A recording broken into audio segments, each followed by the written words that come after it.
නමස්කාර වේවා බුදුරුවනට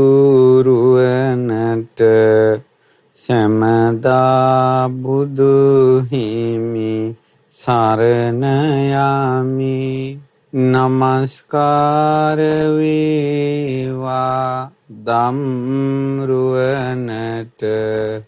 සැමදා සදහම් සරණ යමි. නමස්කාර වේවා සංඝරුවනට සැමදා මහා සංඝ සරණ යමි. නමස්කාර වේවා තුනුරුවනට සැමදා තිසරණ සරණ යමි. සාදු සාදු සාදු. අපගේ පරම පූජනීය ගුරු දේවෝත්තම කල්යාණ මිත්‍ර අපගේ පින්වත් ලොකු ස්වාමීන් වහන්සේට নমස්කාර වේවා. සාදු සාදු සාදු. ශ්‍රද්ධාවන්ත පින්වත්නි, මේ පින්වතුන්ට අද දවසෙත් ඊටමත් වටිනා දහම් පරයයක් ඉගෙන ගන්නට වාසනාව ලැබෙනවා.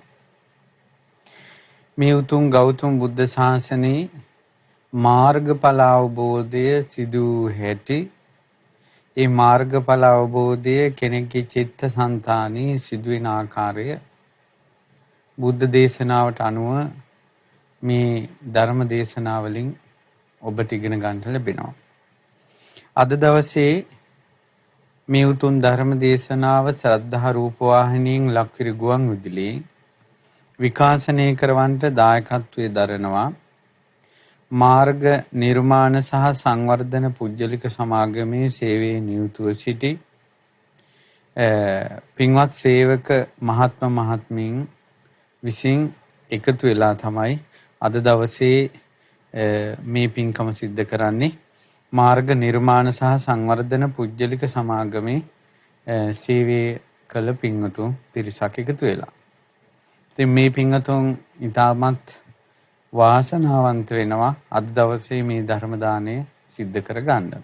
අපි එහෙනම් අද දවසෙත් කතා කරමු උතුම් මාර්ගඵල අවබෝධයේ බුද්ධ ශාසනයේ සිද්ධ වෙන්නේ කොහොමද කියන කාරණාව. මීට කලින් අපි බුදුරජාණන් වහන්සේ පළවෙනි ශ්‍රී සද්ධර්මයේ දේශනා කරන්න ධම්මචක්කපවත්තන සූත්‍ර දේශනාව බාරාණසී ඉසිපතනයේට වැඩම කළ ආකාරය ආදි කරුණු කතා කළා. එතකොට බරණැසට භාග්‍යතුන් වහන්සේ ඈතින් වඩිනකොටම පස්වග භික්ෂූන් වහන්සේලා කොණ්ඩඤ්ඤ වප්ප බද්ධිය මහානාම අස්සජී කියන ඒ වෙනකොට තාපසීන් වහන්සේලා දැක්කා ඈතින් වඩින භාග්‍යවත් බුදුරජාන් වහන්සේ. දැකලා මේ ඇත්තන්ට අදහසක් ඇති වෙනවා ශ්‍රමණ බවක් ගෞතමයන් වහන්සේ සැප බහුල වුණා. ශ්‍රමණ බවක් ගෞතමයන් වහන්සේ මාර්ග ප්‍රතිපදාව ලිහිල් කරගත්තා. ඉතින් අර පේන්නේ ආහාරයෙන් සුඛිත මුදිත වෙලා නැවතත් අපි කරා පැමිණෙනවා. වීරිය අත්හල කෙනෙකුට ප්‍රතිපදාව අත්හල කෙනෙකුට අපේ 아무තු ගෞරව කිරීමක් අවශ්‍ය වෙන්නේ නැහැ. ඒ නිසා රජ කුලයේ ඉඳලා පැවිදි වූ කෙනෙක් නිසා ආසනයක් පනවමු කියලා ඒ හැර වෙනම උපස්ථානයක් ඕනේ නැහැ කියලා කතා කරගත්තත් තමන්ට අමා මහ නිවන ලබා දෙන්න භාග්‍යතුන් වහන්සේ ළඟට පැමිණෙන්න ඔවුන්ගේ අදහසේ ඉන්න බැරි වුණා. කෙනෙක් ඉදිරියට ගොස් පාත්‍ර සිවුරු ගත්තා. කෙනෙක් පෑන් දෝවණය කරන පෑන් රැගෙන එන්න පටන් ගත්තා. ඊළඟට පාදෝවණය කිරීමට පාද පීඨිකාව කෙනෙක් රැගෙන ආවා. කෙනෙක් ආසන පැනෙව්වා. මේ ආදි වශයෙන් උපස්ථාන කළා. ඊටොයි බුදුරජාණන් වහන්සේට ඒ පිරිස මුණ ගැහිච්ච තැන අදටත් බාරාණසී සම්මුඛ ස්තූපේ නමින් ඒ භූමිය වට කළා මහා ස්තූපයක් හදලා තියෙනවා අශෝක රජතුමාගේ කාලේ. එතකොට පින්වත්නි ඒ භාග්‍යවත් බුදුරජාණන් වහන්සේ ආසනයේ වැඩ ඉඳලා පින්වත් මහණෙනි මා අවබෝධ කරගත්ත ධර්මය ඔබට දේශනා කරන්නම් කියලා මේ ප්‍රකාශ කරද්දී තුන් වතාවක්ම පිළිගන්නේ නැහැ. තුන් වතාවක්ම පිළිගන්නේ නැතු යනවා පස්වග ශ්‍රමණයන් වහන්සේලා. බුදුරජාණන් වහන්සේ අවසානයේ පින්වත් මහණෙනි මා මීට කලින් සම්මා සම්බුද්ධත්වයට පත් වුණා කියලා ඔබට කියලා තියෙනවද? නෑ ස්වාමීනි. ආනේ සත්‍ය වචනේ බලී පිහිටියා. මා ධර්මය අවබෝධ කළා. නුඹලාට සසර දුකෙන් නිදහස් වෙන ධර්මය මා දේශනා කරන්නම් කියලා එදා සවස් කාලේ භාග්‍යවත් බුදුරජාණන් වහන්සේ බාරාණසී ඉසිපතන මිගදායේ උතුම් ධර්ම චක්‍රය ප්‍රවර්තනය කරනවා. ඉතින් ඇත්තටම මම මේ කරුණු කාරණා ටිකක් මේ කෙටියෙන් මතක් කළේ කුමක්ද හේතුව මේ දවස්වල ශ්‍රද්ධා රූපවාහිනියනොත් ලක්විරු ගුවන් විදුලියනොත් ධම්මචක්ක විවරණ දේශනා මාලාවක් පැවැත්වෙනව වෙනම. ඒ නිසා බොහෝ දෙනා ගොඩක් ධර්මය අහන නිසා මම මේ දහම් කරුණු කෙටියෙන් මතක් කළේ. මා විශේෂයෙන් මේ ධර්ම දේශනාවලින් ඉස්මතු කරවන්නේ මාර්ගඵල ලබන හැටි. දැන් මේ කියන්නේ ලෝකෙ ඉස්සල්ලාම මාර්ගඵලලාභින් බිහිවෙච්ච ආකාරය. තව මේ වෙනකොට අපේ ගෞතම බුදුරජාණන් වහන්සේ නිසා මගපල් ලැබූ කිසිවෙක් මේ වෙනකොට නැහැ. සම්මා සම්බුද්ධත්වයට පත් වෙලා විසක් පෝය ගෙවි ගියා. පොසොන් පෝය ගෙවි ගියා. පෝය දෙකක් ගිය තැන තමයි බුදුරජාණන් වහන්සේ මේ ධර්මයේ දේශනා කරන්නට වඩින්නේ ඇසල මාසෙයි. ඉතින් බුදුරජාණන් වහන්සේ භික්ෂුන් වහන්සේලා 5 නමට පින්වත් මහණෙනි කියලා අමතාව දාලා. බුදුරජාණන් වහන්සේ දේශනා කළා මේ අන්ත දෙකක් තියෙනවා පැවිද්දා විසින් සේවනය නොකළ යුතුයි. කාමසුකල්ලිකානු යෝගයත් අත්තිකිලමතානු යෝගයත්.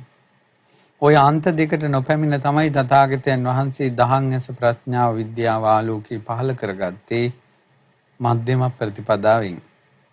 ඒ මධ්‍යම ප්‍රතිපදාව වනාහි මේ ආර්ය අෂ්ටාංග මාර්ගයයි සම්මා දිට්ඨි සම්මා සංකප්ප සම්මා වාචා සම්මා කම්මන්ත සම්මා ආජීව සම්මා වායාම සම්මා සති සම්මා සමාධි.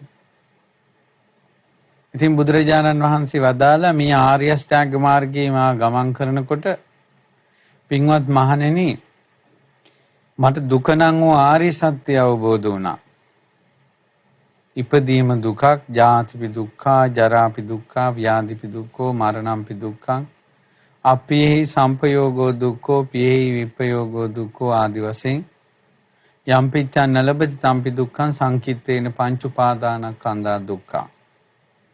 ඉපදීම දුකක්, ලෙඩවීම දුකක්, වයසට යෑම දුකක්, මරණය දුකක්, ප්‍රියංගෙන් වෙන්වීම දුකක්, අප්‍රියං හා එකතු වීම දුකක්, යමක් කැමැති දේ නොලැබීම දුකක්, සමස්තයක් වශයෙන් ගත්තොත් පංච උපාදානස්කන්ධයම දුකයි කියලා අවබෝධ වුණා ආර්ය අෂ්ටාංග මාර්ගයෙන්. කාමසුකල්ලිකානු යෝගේනොත් නෙවෙයි, අත්තිකිලමතානු යෝගේනොත් නෙවෙයි, මධ්‍යම ප්‍රතිපදාවෙන් අවබෝධ වුණේ.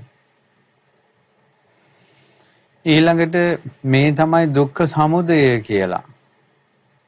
යම් තණ්හාවක් ඇද්ද පුනර්භවය ඇති කරන ආය උපතක් හදලා දෙන ඒ තැන සතුටෙන් පිළිගන්නා වූ ආස්වාදයෙන් ඇලෙන යම් තෘෂ්ණාවක් ඇද්ද මේ තෘෂ්ණාව කාම තණ්හා, භව තණ්හා, විභව තණ්හා, මේ තෘෂ්ණාව යම් තැනකද ඒකමයි දුකේ හට ගැනීම, දුක්ඛ සමුදය. ඊට පස්සේ මේ ත්‍රිවිධ තෘෂ්ණාවම ඉතුරු නැතුව නිරුද්ධ වීමක් ඇද්ද මේක තමයි අමා මහ නිවන කියලා කියන්නේ. තෘෂ්ණාවේ නිරුද්ධ වීම. ඒ සඳහා තියෙන මාර්ගය තමයි ආර්ය අෂ්ටාංග මාර්ගය. සම්මා දිට්ඨි, සම්මා සංකප්ප, සම්මා වාචා, සම්මා කම්මන්ත, සම්මා ආජීව, සම්මා වායාම, සම්මා සති, සම්මා සමාධි. ඉතින් බුදුරජාණන් වහන්සේ එදා බාරාණසී ඉසිපතනේදී සවස් කාලේ ඊර බැසගෙන යන්න සූදානම් වෙන වෙලාවේ තමයි මේ ධම්මචක්ක ප්‍රවර්තනීය දේශනා කළේ. ඉතින් බුදුරජාණන් වහන්සේ වදාලා මේ චතුරාර්ය සත්‍ය ධර්මය සත්‍ය ඥාන, කෘත්‍ය ඥාන, කෘතඥාන වශයෙන් ආමා අවබෝධ කළා. සත්‍ය ඥාන කියලා කියන්නේ මේ චතුරාර්ය සත්‍යය සත්‍යයක්මයි කියලා. කෘත්‍ය ඥාන කියන්නේ ඒකට කළ යුතු දේ මොකක්ද? දුක ආර්ය සත්‍ය බව සත්‍යයි. ඒක සත්‍ය ඥානයි. කෘත්‍ය ඥානය කියන්නේ දුකට කුමක් කළ යුතුද? දුකට කළ යුත්තේ දුක අවබෝධ කිරීමයි. ඒක තමයි කෘත්‍ය ඥානය. කෘතඥානය කියලා කියන්නේ කරලා ඉවරයි කියලා ඥානෙ පහළ වුණා.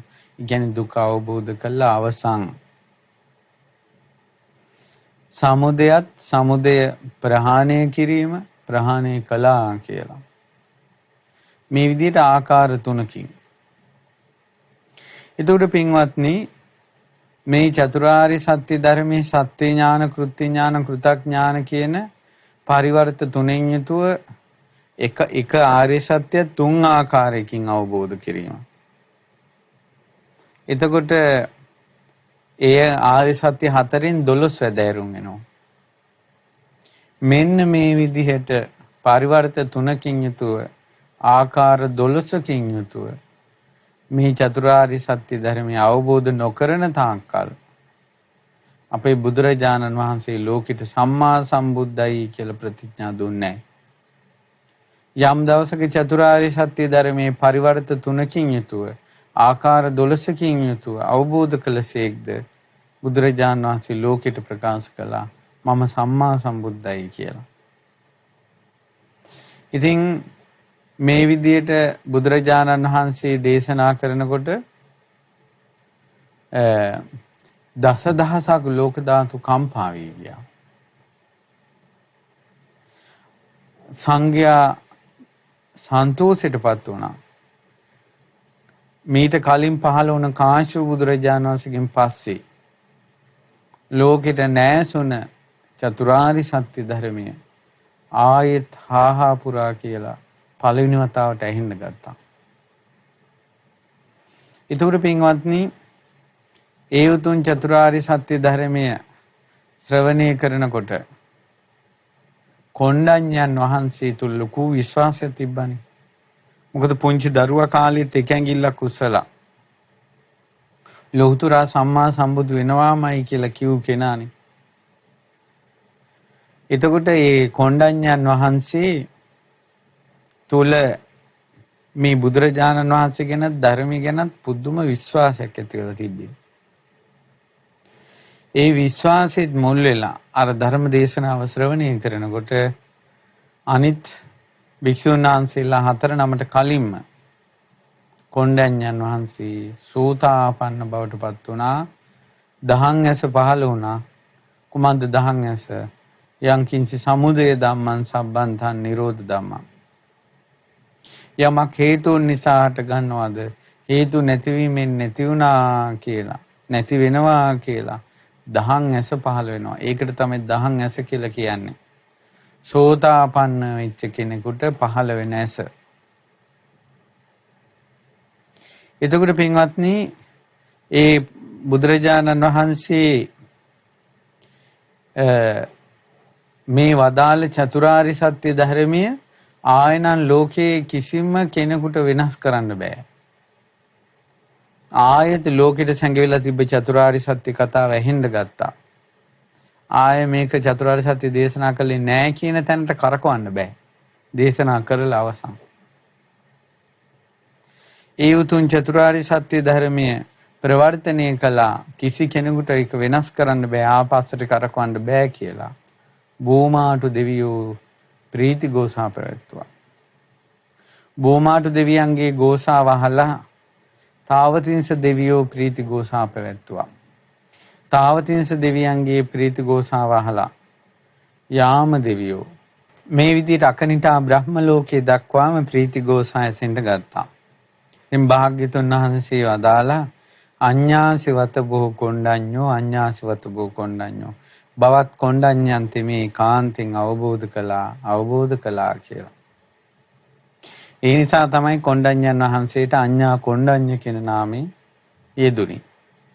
ඒකට පින්වතුනි ඔන්න මේ ලෝකේ පළවෙනි සෝතාපන්න ශ්‍රාවකයා බිහි වුණා. මේ ලෝකෙ ඉස්සෙල්ලාම මේ මනුස්ස ලෝකේ ඉස්සෙල්ලාම සෝහන් වුණේ කොණ්ඩඤ්ඤන් වහන්සේ. මේ වෙනකොට ධර්මය අහන්න පැමිණලා හිටියා 18 කෝටියකට අධික දසදහසක් සක්වල දෙවිවරු. ඒ දෙවිවරුත් බුදුරජාණන් වහන්සේගෙන් ධර්මය අහලා මාර්ගඵල ලැබුවා.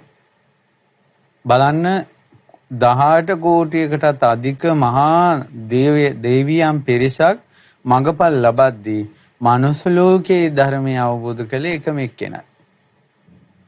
එතකොට මේ බුද්ධ ශාසනයේ වැඩිපුරම මඟපල් ලැබලා තියෙන්නේ දෙවියන් අතර ඉන්න අය. දෙවියන් අතර ඉන්න අය තමයි ගොඩාක් මඟපල් ලැබලා තියෙන්නේ. මිලිඳු රාජ ප්‍රශ්නේ තියෙනවා මේ දෙවියන් මඟපල් ලැබපු විස්තර. එතකොට යංකින්චි සමුදය ධම්මං සබ්බන්තං නිරෝධ ධම්මන්ති. ඒ යමක් හේතුන් නිසා හට ගන්නවද හේතු නැතිවීමෙන් ඒ නැති වී යනවා කියලා පහළවන ඇහැට තමයි දහං ඇස කියලා කියන්නේ. එතකොට පින්වත්නි ඒ දහං ඇස පහළ වුණ කෙනාට කියනවා සෝතාපන්නයි කියලා. ඒ සෝතාපන්න කෙනාට පහළ වෙන හේතුඵල ධම. ඒතර ලෝකෙ ඉස්සෙල්ලාම හේතුඵල ධම වටහාගත්ත මිනිස්සෙක් විදිහට ශ්‍රාවකෙක් විදිහට ඉන්නේ අඤ්ඤා කොණ්ඩඤ්ඤන් වහන්සේ. උන්වහන්සේට තමයි මේ හේතුඵල ධම කියන එක ඉස්සෙල්ලාම වැටහුණේ. ඉතින් ඒ නිසා හේතුන් නිසා යමක් හට ගන්නවා නම් හේතු නැතිවීමෙන් ඒ නැති වෙලා යනවා කියන දහං ඇස පහළ වුණා. මට හිතුණා ඒත් එක්කම විස්තර කළොත් හොඳයි කියලා. අපි මීට කලින් කතා කළා මාර්ගඵල අවබෝධය ගැන. අවබෝධ කරන පිරිසක් ගැන. මේ ගැන විස්තරයක් තියෙනවා. ධාතු කතා පුද්ගල පඤ්ඤප්ති කියලා. පුද්ගල පඤ්ඤප්ති ප්‍රකරණයේ තමයි මේ කරුණු කාරණා ටික තියෙන්නේ. දැන් මම මේ පින්වතුන්ට මතක් කළා අපි කතා කරනවා පෘථග්ජනයෝ කියලා පිරිසකට. ඊළඟට තියෙනවා සමහර තැන්වල ගෝත්‍ර ගෝ කියලා කෙනෙක් ගැන. ඊට පස්සේ තවත් තැනක තියෙනවා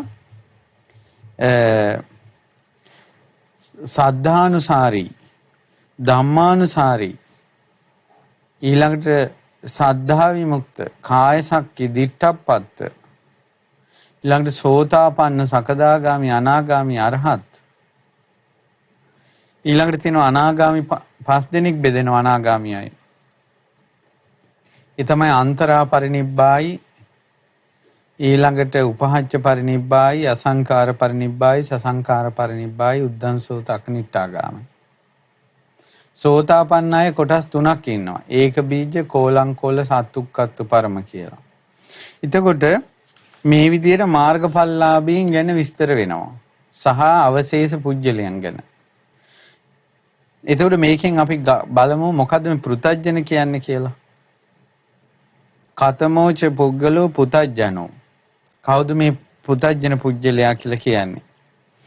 යස්ස පුද්ගලස්ස තීනි සංයෝජනානි අප්පහීනානි නච තේසං ධම්මානම් පහනාය පටිපන්නෝ අයං උච්චති පුද්ගලෝ පුතුජ්ජනෝ. සක්කාය දිට්ඨි විචිකිච්ඡා සීලබ්බත පරාමාස කියන සංයෝජන තුන ප්‍රහාණය වෙලා නැහැ. ඒ සංයෝජන තුන ප්‍රහාණය වීම පිණිස ප්‍රතිපදාවේ හැතිරෙන්නෙත් නැහැ. එයාට කියනවා පෘතජ්ජනය කියලා. ওই සක්කාය දිට්ඨි විචිකිච්ඡා සීලබ්බත පරාමාස කියන සංයෝජන තුන ප්‍රහාණය වෙනවා කියන්නේ සෝහං වෙනවා. ඒ කියන්නේ සෝවාන් වෙලත් නැත්තම් සෝවාන් වීම පිණිස ප්‍රතිපදාවේ හැසිරෙන්නෙත් නැත්තම් ආන්‍යයිති පෘතජ්ජන කියන ගණේට. ඊට පස්සේ අහනවා කතමෝච පුද්ගලෝ ගෝත්‍රගු. මොකද මේ ගෝත්‍රගු පුජ්‍යලයා කියන්නේ? යේසං ධම්මානං සමනන්තරා ආර්ය ධම්මස්ස අවක්ඛන්ති හෝති. තේහි ධම්මේ සමන්නාගතෝ අයං උච්චති පුද්ගලෝ ගෝත්‍රගු. යම් ධර්මයකට සමාන්තරව ආර්ය මාර්ගයගේ පහළ වීම වේද ඒ ධර්මයන්ගෙන් යුක්ත මේ පුජ්‍යල තෙමේ ගෝත්‍රගෝයි කියනු ලැබේ. ඒ කියන්නේ මෙයා පෘථග්ජනයෙකුත් නෙවෙයි. මෙයා තුල සෝතාපන්න වීම පිණිස සෝතාපන්න මාර්ගයේ ගමන් කිරීම පිණිස ගුණධර්ම උපද්දවන්න පුළුවන් ස්වභාවයක් තියෙනවා.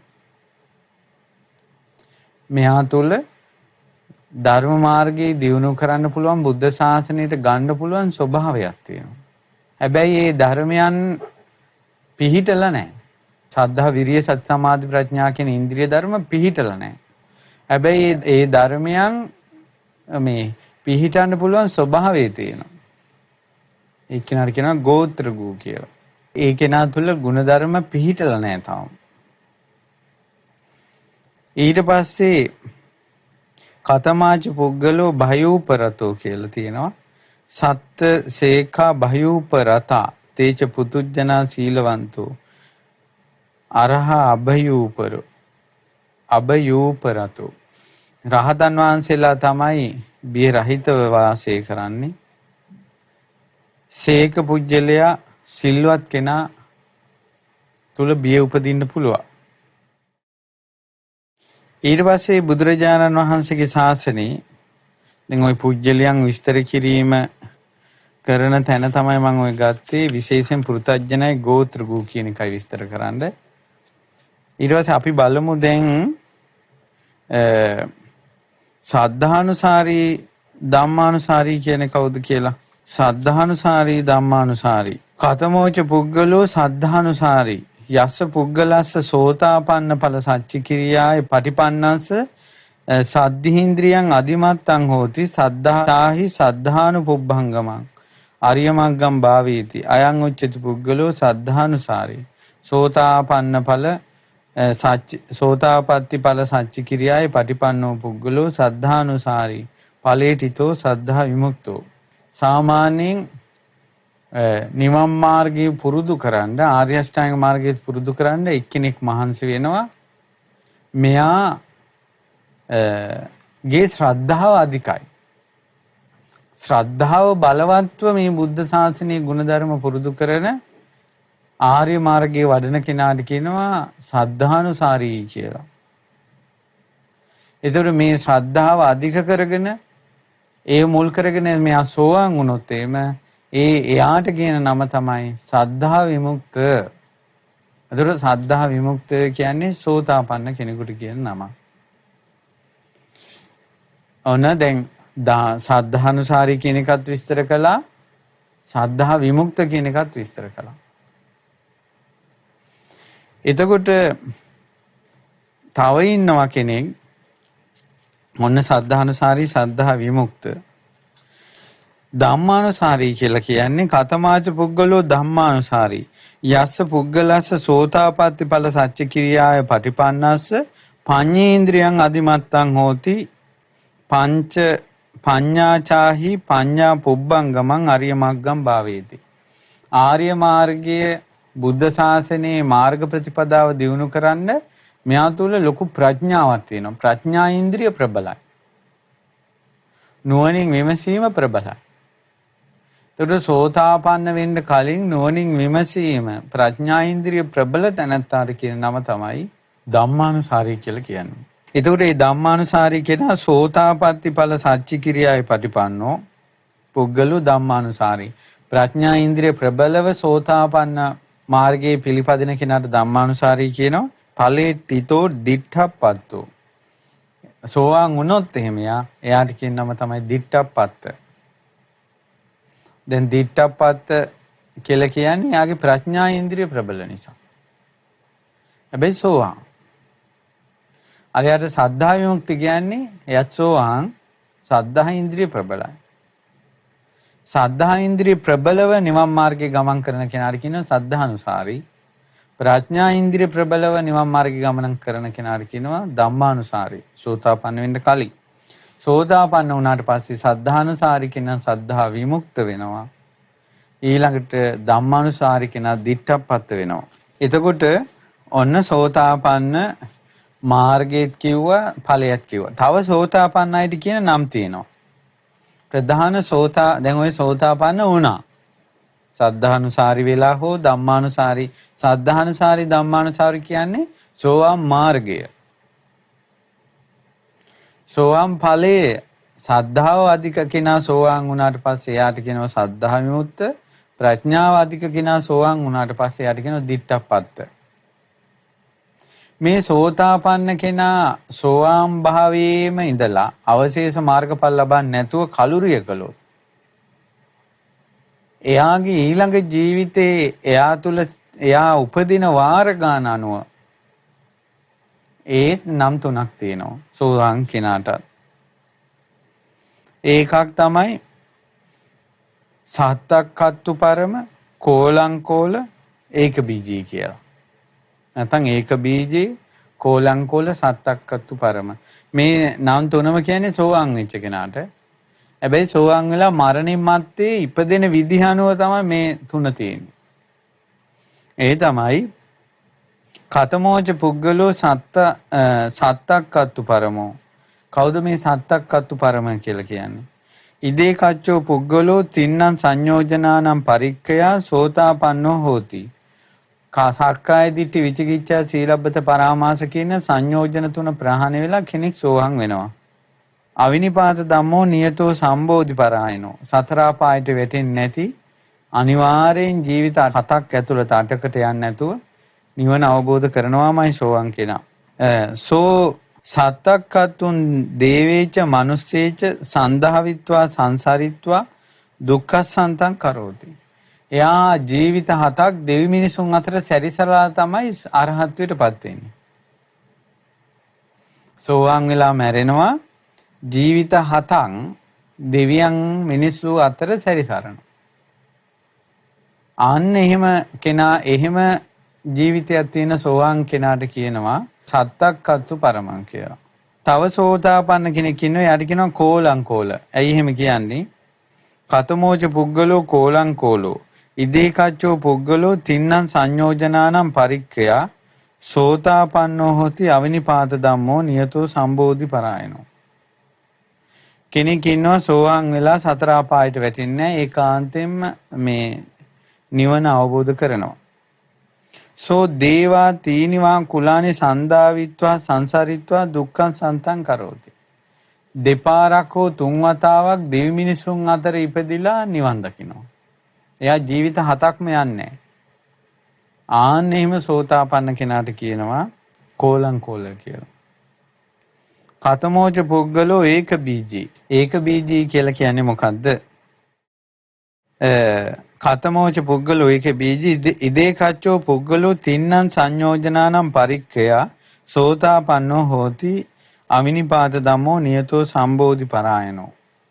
එක්කෙනෙක් මේ කරුණේලා සෝතාපන්න වෙනවා සතර අපායට වැටෙන්නේ නැති ස්වභාවයෙන්පත් වෙනවා නිවන ඒකාන්තයෙන් ලබන කෙනෙක් බවට පත් වෙනවා. සෝ ඒකං ඒව මානුස්කං භවං නිබ්බත්ත්වා දුක්ඛසන්තං කරෝති. අයං උච්චති පුද්ගලෝ ඒක බීජී. එයා එක වතාවක් මේ කාම ලෝකෙට පැමිණිලා එක වතාවෙම නිවන් අවබෝධ කරගන්නවා. එතකොට එක වතාවක් ඉපදෙන නිසා යාට කියනවා ඒක බීජී. මේ මරණින් මත්තේ උපතත් එක්ක. සෝතාපන්න කෙනා මරණින් මත්තේ උපතත් එක්ක කොටස් තුනක් වෙනවා. ඒක බීජී කෝලංකොල සත්තුක්කත්තු පරම. සෝතාපන්න වෙන්න මුල් වෙච්ච ඉන්ද්‍රියානුව සෝතාපන්න කෙනාට සද්ධා විමුක්ත හෝ දිට්ඨපත්ත හෝ ඒ ආදි වශයෙන් නම් වෙනස් වෙනවා.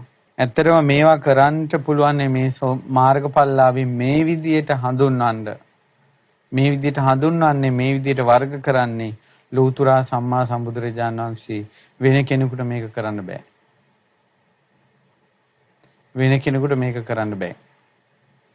ඊට පස්සේ පින්වත්නි ඊළඟට විස්තර වෙනවා සකදාගාමි කියලා කියන්නේ මොකද්ද කියලා. කතමෝච පුද්ගලෝ සකදාගාමි ඉදේ කච්චෝ පුද්ගලෝ තින්නම් සංයෝජනානම් පරික්ඛයා රාග දෝෂ මෝහනං තනුත්තා.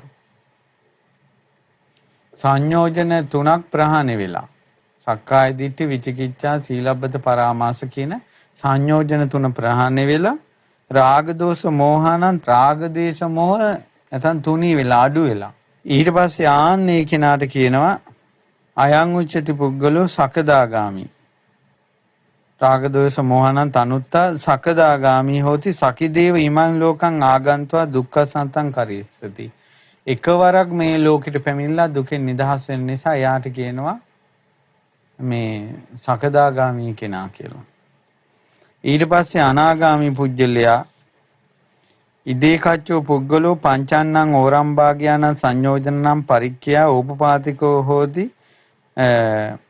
තත්ත පරිනිබ්බායි අනාවත්ති ධම්මෝ තස්මා ලෝකෝ අයං උච්චති පුද්ගලෝ අනාගාමි.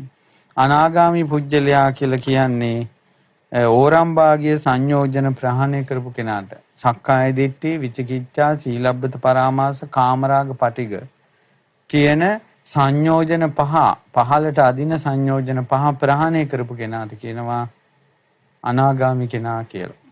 ඒ සංයෝජන පහ ප්‍රහාණය කරපු කෙනාට කියනවා අනාගාමි කියලා. පරික්ඛය ඕපාතිකෝ හෝති තාත්ත පරිනිබ්බායි අනාවත්ති ධම්මෝ තස්මා ලෝකෝ අයං උච්චති පුද්ගලෝ අනාගාමි. මේ ලෝකෙට ආය පෙරලා ඉන්නේ න ආගාමි අනාගාමි.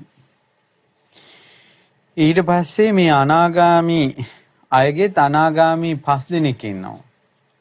ඒතකොට මම කල්පනා කළා මේ අනාගාමි අය 5 දෙනා ගැන අපි කතා කරමු කියලා.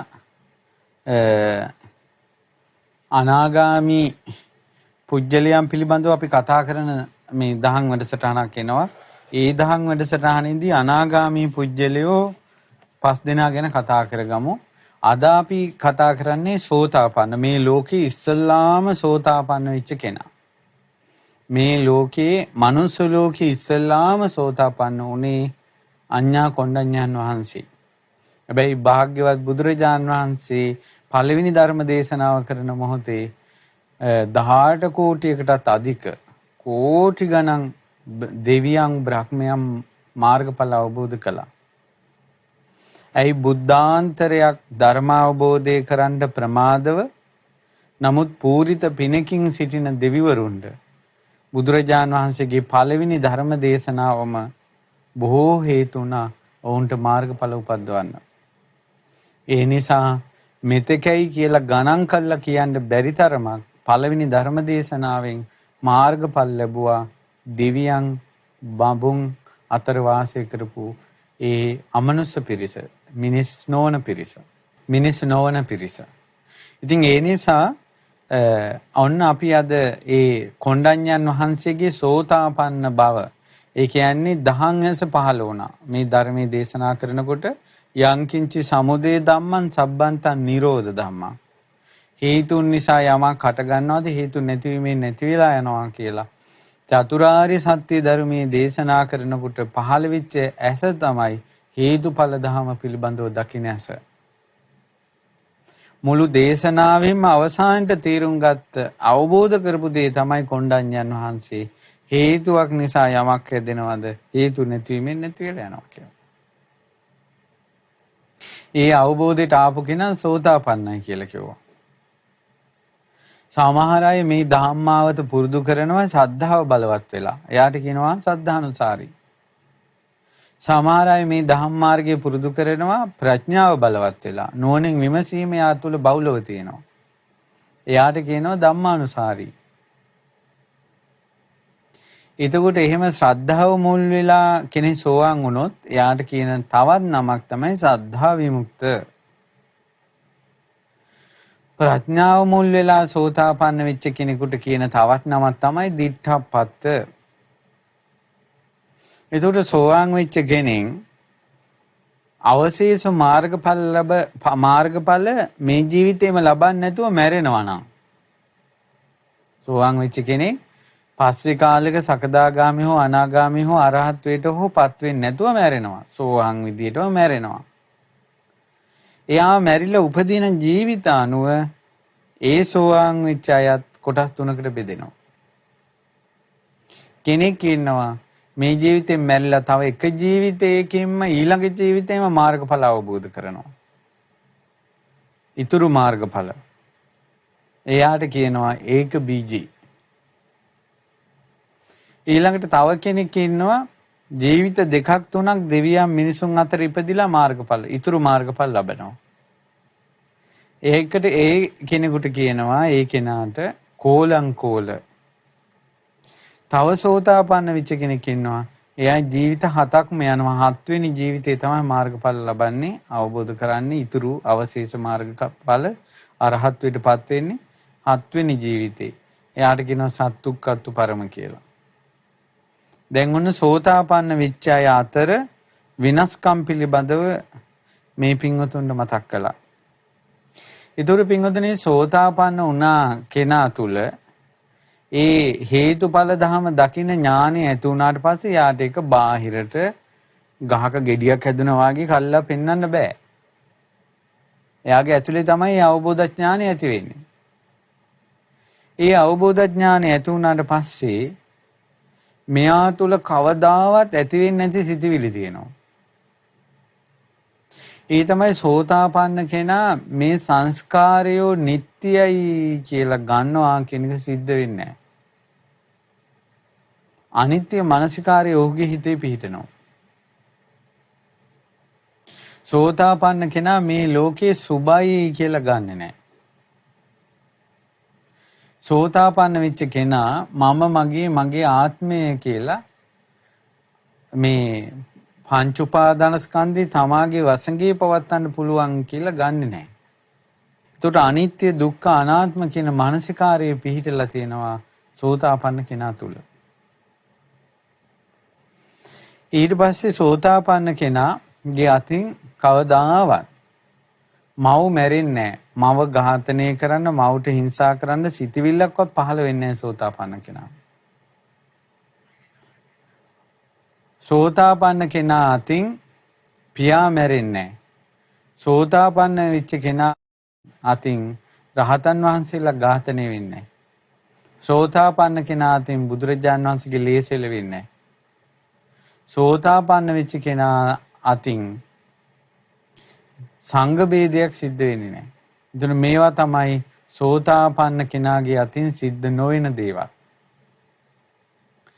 ඊළඟට සෝතාපන්න කෙනා මිත්‍යා දෘෂ්ටියකට යනවා කියන එක සිද්ධ වෙන්නේ.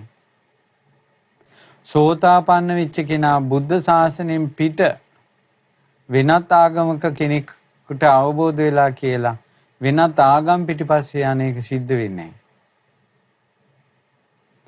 මෙයාට වැඩිය මෙයාට දැනුම ඇති කියලා මෝනු බල යන්නේවා තියෙන්නේ කොහොම සක්කාය දිට්ඨියත් එක්ක. සක්කාය දිට්ඨිය නැති වෙච්ච ගමන් ඒ කොහොම නැති වෙලා යනවා. ඊළඟට පින්වතුනි සෝතාපන්න වෙච්ච කෙනා ලොකු දුකක් සය කරනවා. බුදුරජාන් වහන්සේ සාගරයෙන් දිය බිඳු කිහිපයක් අතට අරගෙන පින්වත් මහණෙනි මේ සාගරයේද ජලය වැඩි මේ අතේ තියෙන දිය බිඳු ටිකද? ස්වාමීනි අතේ තියෙන දිය බිඳු ස්වල්පයයි සාගරයේ ජලය බොහොමයි. පින්වත් මහණෙනි යම්කිසි කෙනෙක් චතුරාර්ය සත්‍ය අවබෝධ කළොත් ඒ සෝතාපන්න වෙච්ච කෙනා ඡය කරන දුක මහා සාගරය වගේ. සෝතාපන්න කෙනාට විඳින්න තියෙන දුක මේ අතේ තියෙන දිය බිඳු 7 වගේ. මේ සාගරයත් තරම් ජලයේ හිඳී ගිහිල්ලා මේ වතුර සිඟිත්ත විතරක් ඉතුරු වුණොත් කොහොමද කියලා ඇහුවා. ස්වාමීනි සිඳී ගිය ජලය වැඩි. ඒ වගේ සෝතාපන්න කෙනාට නැසී ගිය නැති වී ගිය විපාක දීමට අවස්ථාවක් නොලැබෙන දුකම තමයි වැඩි. විඳින්න තියෙන්නේ චූටි දුකක්. මේ විදිහට බුදුරජාණන් වහන්සේ හිමාල පර්වත රාජයාගේ පාමුල සිට වැලි කැට කිහිපයක් අතට අරන් වදාලා මේ වැලි කැට ටිකද වැඩි අර හිමාලයේද කියලා. ස්වාමීනි හිමාලයේ ප්‍රමාණය මෙච්චරයි කියලා කියන්න බෑ. ওই වැලි කැට ඉතාම ස්වල්පයි. අන්න ඒ වගේ තමයි දිට්ඨ සම්පන්න ශ්‍රාවකයා සෝතාපන්න වුණ කෙනාට විඳින්න තියෙන දුක මේ අතේ තියෙන වැලි කැට ටික වගේ. සෝතාපන්න වීමත් සමග ප්‍රහාණය වෙච්ච දුක අර හිමාල පර්වත රාජයා වගේ කියලා බුදුරජාණන් වහන්සේ වදාළා. එතකොට සෝතාපන්න වෙච්ච කෙනා අතින් කොච්චරනම් දුක්ඛන්දරාවක් ෂේ වෙනවා ඇතිද? ඒ නිසායි තමයි බුදුරජාණන් වහන්සේ වදාළේ උදේට උල්පාරවල් 100ක් වැදින. දවාලට උල්පාරවල් 100ක් වදින. හවසට උල්පාරවල් 100ක් වදින. මෙසේ දවසට උල්පාරවල් 300කින් බෙට කන කෙනෙක් ඉන්නවනම් එයාට කවුරු හරි කිව්වොත් නුඹට උල්පාරවල් 300ක් දවසට අයින්නවා. මේ විදිහට අවුරුදු 100ක් ගිය තැන නුඹ සෝවාන් වෙනවා කියලා. ඒකට කැමති වෙන්න කිව්වා. ඇයි පින්වත් මහණෙනි? ඔය වදින උල්පාරවල් ගණන් කරන්න පුළුවන්. 330න් වැඩි කළා මාසයකට හොයාගෙන, ඒක 12න් වැඩි කළා අවුරුද්දකට හොයාගෙන, ඒක අවුරුදු 100න් වැඩි කළා අවුරුදු 100ට කොච්චර උල්පාරවල් කනවද කියලා හොයන්න පුළුවන්. හැබැයි පින්වත්නි, සෝවාන් නොවුන කෙනා සසරේ ගමන් කරද්දී ඔහුගේ කය පසාරු කරගෙන යන උල්පහරවල්, සැත් පහරවල්, කඩු පහරවල් ප්‍රමාණය මෙච්චරයි කියලා ගණන් කරන්න බෑ. ඒ අනන්ත අප්‍රමාණ දුක්ඛන්දරාව දකින්න කෙනා උල්පාරවල් 300ක් දවසට කාලා අවුරුදු 100ක් ජීවත් වෙලා සෝවාන් වෙනවා කියලා කියනවා නම් ඒත් ඒක කරනවා කිව්වා. එච්චරම මේ සෝතාපන්න වීම වටින නිසා. මේ පෘථුවියේම සක්විති රජ වෙනවාට වඩා එක පියවරකින්ම දෙව්ලොව යනවාට වඩා සෝතාපන්න වීමම ශ්‍රේෂ්ඨයි කියලා බුදුරජාණන් වහන්සේ වදාළා. ඉතින් ඒ නිසා රතන සූත්‍රයේ සෝතාපන්න කෙනා ගැන ගොඩාක් විස්තර තියෙනවා. යම් කිසි කෙනෙක් මේ චතුරාර්ය සත්‍ය දැක්කොත් එහෙම ඒ ආර්ය සත්‍ය දැකපු ශ්‍රාවකයා සතර දිගින් එන සුළඟින් සෙලවෙන්නේ නැති කුළුණක් වගේ සෙලවෙන්නේ නැතුව වාසය කරනවා කියලා වදාළා. ඊළඟට සෝතාපන්න කෙනාගේ තවත් විශේෂ ලක්ෂණයක් තමයි සෝවාන් වෙච්ච කෙනාට හංගන්න බෑ තමන්ගෙන් වෙච්ච වැරදි. කිංචාපිසෝ කම්මං කරෝති පාපකං කායේන වාචා උදචේතසාවා අබබ්බෝ සෝතස්ස පටිච්චාදාය අබබ්බතා දිට්ඨ පදස්ස උත්තා. බුදුරජාණන් වහන්සේ වදාලා ඔහුගේ සිතෙන් කයෙන් වචනෙන් යම්කිසි වැරද්දක් වුණොත් ඒක හංගගෙන ඉන්න සෝතාපන්න කෙනාට බෑ. සෝතාපන්න කෙනා අනිවාර්යයෙන්ම විවෘත වෙනවා. වැරදි හංගන්න බැරි බව සෝතාපන්න භවයේ ලක්ෂණයක්. කෝසම්බිය සූත්‍රයේ තියෙනවා තමන්ගෙන් වෙච්ච වැරදි හංගන්න නැතුව නුවණැති සබ්‍රාහ්මචාරින් වහන්සේලා ඉදිරියේ ප්‍රකට කරනවා නම් එයා සෝතාපන්න වෙච්ච කෙනෙක් කිව්වා.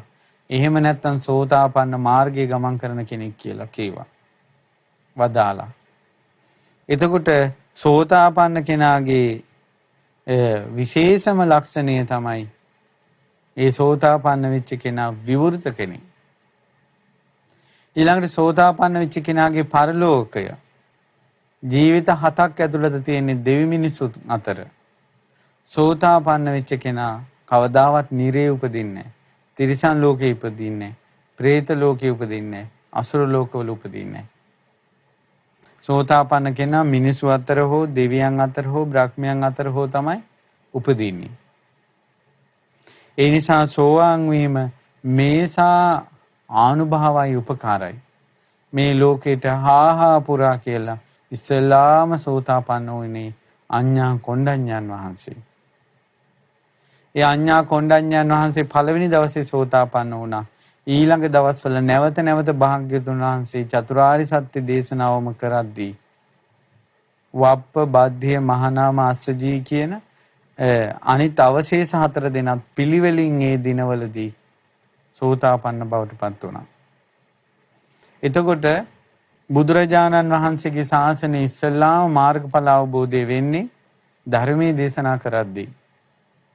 ඒකයි බුදුරජාණන් වහන්සේ වදාළේ අපාරුතා තේසං අමතස්සද්්වාරා ඒ සෝතවන්තෝ පමුච්චස්සු සද්ධාං. අමාදුර විවරුණා සවන්පත් තියන අය ශ්‍රද්ධාවෙන් සවන් යොමත්වා කියලා. හැබැයි මේකට තවත් කාරණාවක් තියෙනවා. බණක් අහපු ගමම්ම මාර්ගඵල ලැබෙනවා කියන එකේ පිටිපස්සේ තවත් දෙයක් තියෙනවා. ඒ තමයි යාළ සංසාරේ පූර්ණේ කරන ලද්ද ධර්ම අවබෝධයට සුදුසුකම්. එයාලගේ දෘෂ්ටි අතාරින එක, වීරිය, සිහිය, මෙතෙක් කාලයක් තපෝ ගුණ රැකලා රැකගත් සිහිය, සීලය, නුවණින් විමසීම, ඒ වාගේ ගුණධර්ම මේ හදවතේ තියෙනවා. ඒ ගුණධර්ම වලින්, ඒ හැකියාවල් වලින්, ඒ කුසල් අරමුණු වලින් ගන්න ඕන උපරිම ප්‍රයෝජනය ඔවුන්ට ගන්න ලැබුණා බුදුරජාණන් වහන්සේ නමක් මුණ ගැහිච්ච නිසා. ඒ නිසා බුදුරජාන් වහන්සේ වදාළා මේ සෝතාපන්න ඵලයට පත්වීමට බාහිර වෙන අංගයක් නැහැ කිව්වා. මෙච්චරම වටින ඒ තමයි කල්යාණ මිත්‍ර ඇසුර. කල්යාණ මිත්‍ර සම්පත්තිය තරම් සෝතාපන්න වීම පිණිස බාහිරින් පවතින තවත් අංගයක් නැහැ. ඊළඟට අභ්‍යන්තරව පවතින තවත් අංගයක් නැහැ කිව්ව සෝතාපන්න වීම පිණිස. මේ තමයි යෝනිසෝ මනසිකාරය. යෝනිසෝ මනසිකාරය කියන්නේ ඒ කියන බුද්ධ වචනේ ඒ විදිහටම නුවණින් විමසනවා. රාගයේ දුරු වෙන විදිහට, ද්වේෂයේ දුරු වෙන විදිහට, මෝහයේ දුරු වෙන විදිහට. කෙලෙස් දුරු වෙන විදිහට නුවණින් විමසන එක තමයි සෝතාපන්න වෙච්ච කෙනා සෝතාපන්න වීම පිණිස පවතින යෝනිසෝ මනසිකාරය. ඒතර බාහිරින් පින්වත්නි කල්යාණ මිත්‍ර ආශ්‍රයත් අභ්‍යන්තරව යෝනිසෝ මනසිකාරයත් තිබීමෙන් ඒ කෙනාට සම්මාදිට්ඨිය උපදිනවා කියලා පිටක උපදේශ ආදී දහම් විග්‍රහවල මනා විස්තර කරනවා. ඒ නිසා ඔන්න අද දවසේ සෝතාපන්න බව පිළිබඳව පළවෙනියෙන්ම සෝතාපන්න වුණේ කවුද කියන කාරණාවයි ඒ විස්තර ටික අපි ඉගෙන ගත්තා. අපි ඉදිරියට මේක එක ධර්ම දේශනාවක් නෙවෙයි ඉදිරියටත් අපි කතා කරනවා. ඉදිරියට සෝවාන් වෙන මේ බුද්ධ ශාසනයේ මඟපල් ලැබූ විස්තර අපි ඉදිරියට මේ දහම් දේශනා මාලාවෙන් කතා වෙනවා. එතකොට සෝවාන් වෙච්ච අය ගැන කතා කරනකොට තවත් විස්තර කතා කරමු. ඔවුන් කොහොමද සෝතාපන්න බවට පත් වුනේ කියලා. මේ විස්තර ඉගෙන ගන්නකොට අපේ හිත තුළ යම්කිසි සැක සංකා කුකුස් විචිකිච්ඡා ආදී තියෙනවා නම් ඒවා දුරු වෙනවා. හිත පැහැදෙනවා. මාර්ගඵලලාභින් කෙරෙහි හිත ප්‍රසන්න වෙනවා. ඒ උත්තමයන්ට ගරු කිරීම හිතේ හට ගන්නවා. ඒ අපිට ධර්ම මාර්ගය දියුණු කරන්න හරි උපකාරයි.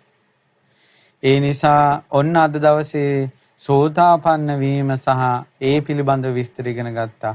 අපි කාටත් මේ රැස් කරගත් පින් බලෙන් සක්කාය දිට්ඨිය දුරු කරගෙන අපටත් ධර්මය අවබෝධ කරගන්න මේ පින් හේතු වාසනාම වේවා. ඉතින් අද දවසේ පින්වත්නි මේ උතුම් ධර්ම දේශනාව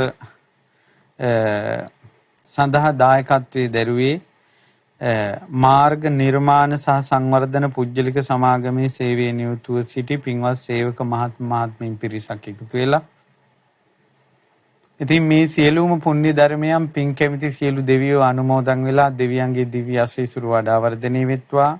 පුණ්‍ය අනුමෝදනාවෙන් සතුටු වන දෙවියෝ මේ පින්වතුන් සියලු දෙනා ආරක්ෂා කරගනිත්වා. ඒ වගේම මාර්ග නිර්මාණ සහ සංවර්ධන පුජ්‍යලික සමාගමේ සේවයේ නියුතුව සිට මිය පරලෝකීය සියලුම සේවක මහත්මීන්ටත් මේ පින් අනුමෝදන් වෙත්වා. දායකත්වයේ දරූ පින්වතුන් නමින් මිය පරලෝකීය ඥාතීන්ටත් අනුමෝදන් වෙත්වා. ඔබ කවුරුත් නමින් මියගිය ඥාතීන් මේ පින් අනුමෝදන් වී පරලෝක සැපේ වේවා කියලා පින් පමුණවනවා. ඒ වගේම අපගේ පරම පූජනීය ගුරු දේවෝත්තම කල්යාණ මිත්‍ර පින්වත් ලොකු ස්වාමීන් වහන්සේ නිසා අපි මේ විදිහට මේ යුගයේ ධර්මයේ කතා කරන්නේ. ඉතින් පින්වත් ලොකු ස්වාමීන් වහන්සේ නිදුක් වේවා, නිරෝගී වේවා, සුවපත් වේවා, දීර්ඝායුෂ ලබත්වා. පින්වත් ලොකු ස්වාමීන් වහන්සේටත් පිළිවෙත් පුරන සියලු සංගරුවනටත් ඒ වගේම අනගාരികා මෑණිවරුන්ට පැවිදි අපේක්ෂක දූපතුන්ට මේ පින් අනුමෝදන් වී සසර දුකෙන් නිදහස් වීමේ වාසනාව උදා වේවා. මාර්ග නිර්මාණ සහ සංවර්ධන පුජ්‍යලික සමාගමේ සේවය කළ සියලුම සේවක මහත්මීන්ටත් පවුලේ සියලු දෙනාටත් ඥාති හිත මිත්‍රාදීන්ටත් නිදුක් නිරෝගී සුවපත් භාවය සැලසේවා. උතුම් චතුරාර්ය සත්‍ය ධර්මය අවබෝධ කිරීම පිණිස අද ධර්ම දාණයෙන් රැස්වන පින් හේතු වාසනාම වේවා. ඒ වගේම කොරෝනා වෛරසය හේතුවෙන් රෝගීව සිටින ලක්වැසි ලෝවැසි සියලු දෙනාට ඉක්මනින් නිදුක් නිරෝගී සුව සැලසේවා. ඒ වගේම මේ ලෝක ව්‍යසන වසංගතේ දුරින්ම දුරු වේවා. දායකත්වයේ දරූ පින්වතුන්ටත් ඔබ අප කාටත් මෞද්දමෞපි ඥාති බන්දු මිත්‍රාදීන්ටත් සක්කාය දිට්ඨිය දුරු කරගෙන ගෞතම බුද්ධ ශාසනයේ සනාතන රැකවරණයේ පිණිසම අමා මහ නිවන පිණිසම මේ රැස් කරගත් සියලු පින් හේතු වාසනාම වේවා. තෙරුවන් සරණයි. නමෝ බුද්ධාය. මෙවැනි වටිනා ධර්මදේශනා නැරඹීමට ශ්‍රද්ධා YouTube චැනලය සබ්ස්ක්‍රයිබ් කර සීනුව ලකුණ ඔබන්න.